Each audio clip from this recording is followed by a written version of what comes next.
This is Rob Tebbutt for Behind the Gloves. I'm delighted to be joined by Behind the Gloves celebrity. I've only done one interview for Behind the Gloves. You did one interview, and I'm not joking. I've never seen an interview have such overwhelmingly positive feedback. That's good though, man, isn't it? Yeah, so, well, it's better than the feedback I sometimes get. Yeah, so. that's alright, don't worry. It's cool.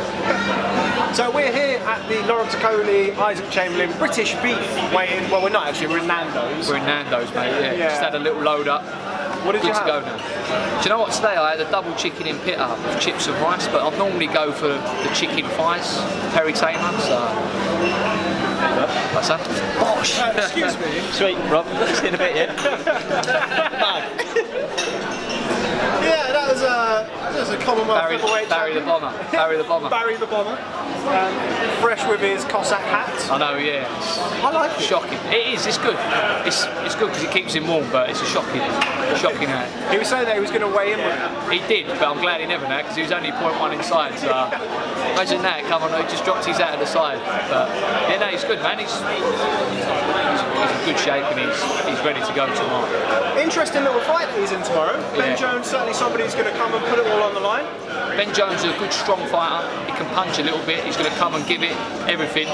This is his chance.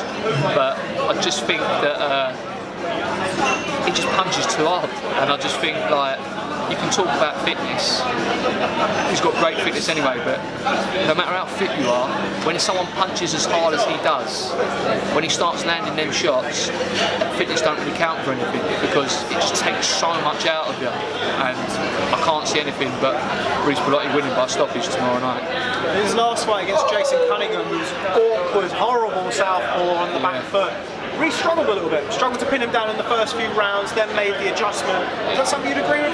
Yes, so do you know what? Funny enough, going into that fight, we actually spoke to him in depth before and said, listen, don't get frustrated after 6 rounds if you're just losing slightly. So he didn't panic, but I knew it was a fight of 2 halves. I knew it was going to be a struggle early because stylistically, Cunningham doesn't suit Bellotti.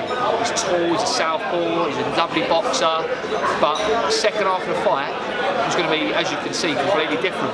He knocked him out in the 6th round, but once he got hold of him and let go, it was all over, wasn't it? So that was the plan going in. The plan was obviously never to go in and get beat. The plan was to just not get frustrated and just go through the rounds. As long as you're taking something out of him as them rounds go by, I knew that he would go on and stop him. That being said, were there things that you had to correct after that fight? Certain things that you looked at in the gym about maybe? Yeah, like little things. Like he learned things about himself. He said like I lost it a little bit mentally in there.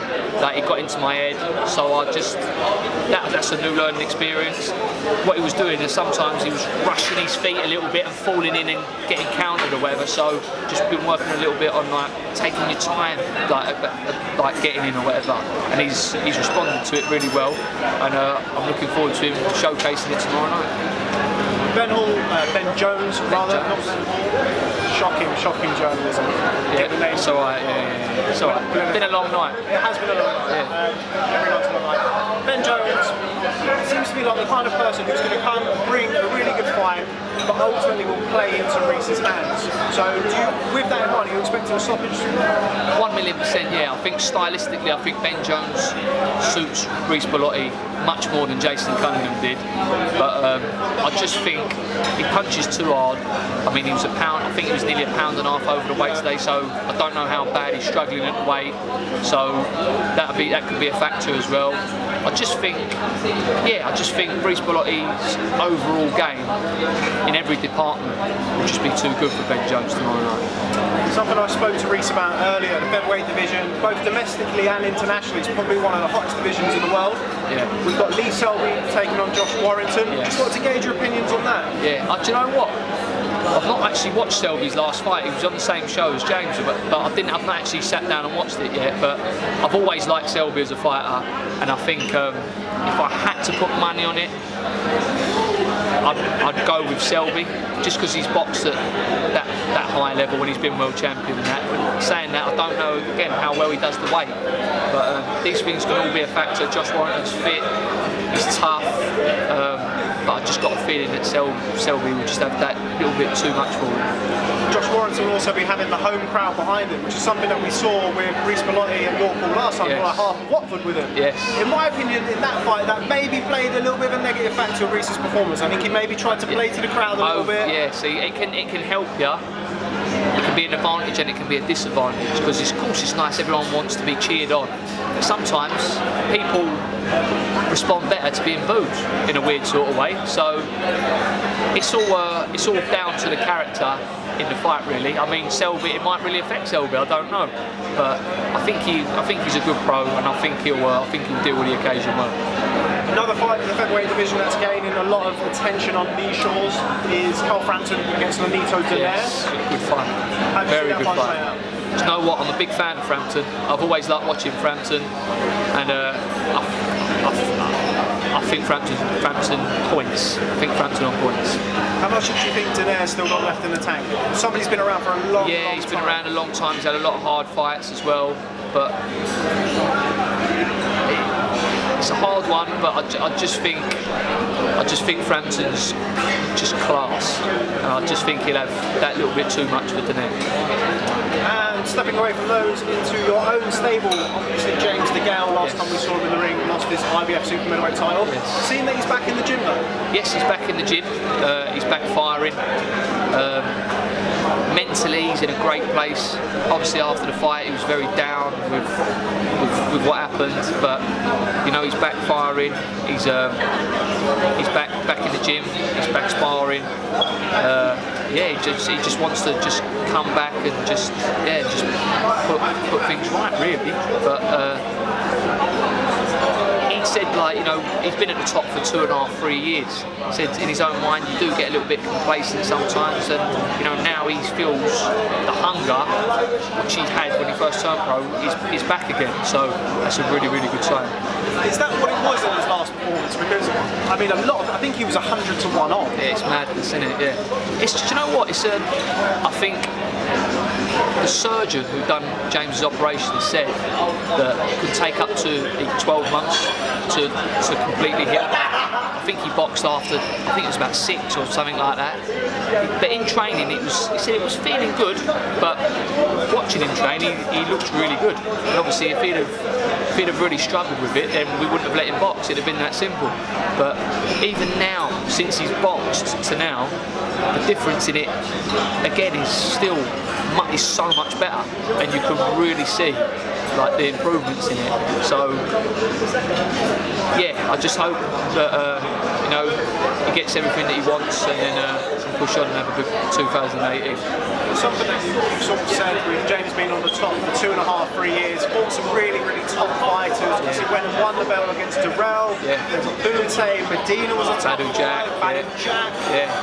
Do you think that those fights, in succession, tough fights away from home, do you think that played any part in his performance? I think Frank bits of tissue. Do you know what? It can't. If you're in hard fights all the time, it can't help, because you're only human. But at the same time, when you see James in the gym to when he was on the night, it was like looking at two different people. I said it was like watching Space Jam. You know, like when the monsters suck all the NBA players' like ability, and it was like almost like when they go out on the court. It felt really similar to that. But because I've seen him in the gym since he's boxed, I can tell that he is completely fine. Like in terms of like, he's not shot. People think he's shot, but he's not shot at all. Like, because if he was shot, he wouldn't even be able to do the things that in the gym that he's doing now. And this is what, 8 weeks after his fight, 6 to 8 weeks after his fight, and yeah, I just know that that wasn't in that night. I think everyone who knows James pretty much knows that weren't him. But you know, he's got massive things in his head that he wants to prove to himself and the world. So yeah, I think 2018 will be the year for him. Do you have a timescale on his comeback? Because there's the Truex rematch has been rumoured. Yeah, there's a, do you know what? Completely honest, I don't really know the ins and outs of what's going on. But we had a little breakaway over the Christmas. James was training whilst we was away. He's never ever done that before, ever. So he's so focused and he wants to just put everything right. So he just can't wait to just get the year rolling again. There's no time scale on it, but just can't wait for him to get his opportunity and show the world what he can do. And moving on to the card tomorrow night, headline the BELLOTTI versus Isaac Chamberlain. Big fight. It's British beef. Yes. Do you know what? I was standing behind the stage a minute ago before Reece weighed in. Isaac Chamberlain is so focused, like he's just in a complete zone, like he's just so focused, and Cody's a little bit more relaxed and calm and sort of trying to have a little bit more of a joke with it, but this is a big fight. Like, I can't remember the last time we had it in the cruiserweight division. Maybe David Hay when he boxed Matt Cronelli, but that was for a world title. This is obviously on the domestic scene.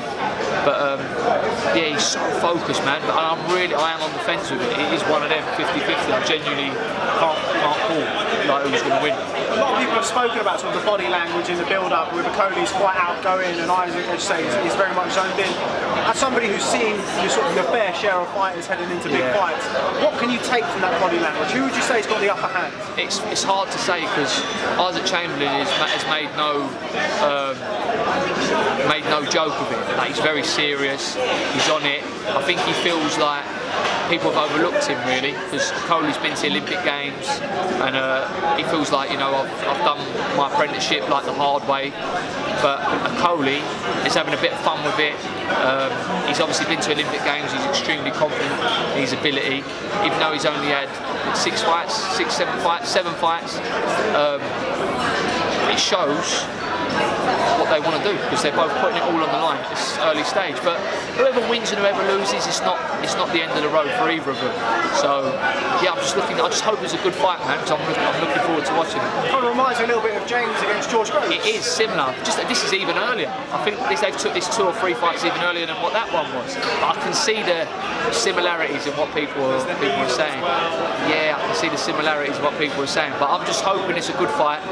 I know, like, both boys will say hello to or whatever, so may the best man win. Can I get a prediction? You're usually very good. You don't usually sit on the fence. Do you know what? I don't normally sit on the fence, but genuinely, because you know I don't sit on the fence, I genuinely can't call this one. It could end at any time for both of them. They're both big boys, they both can punch, so I don't think it's going to points either way. That's my gut feeling. My gut feeling tells me this fight is not going to points. That's my prediction. We'll let you off. You are usually good. Top man, Rob.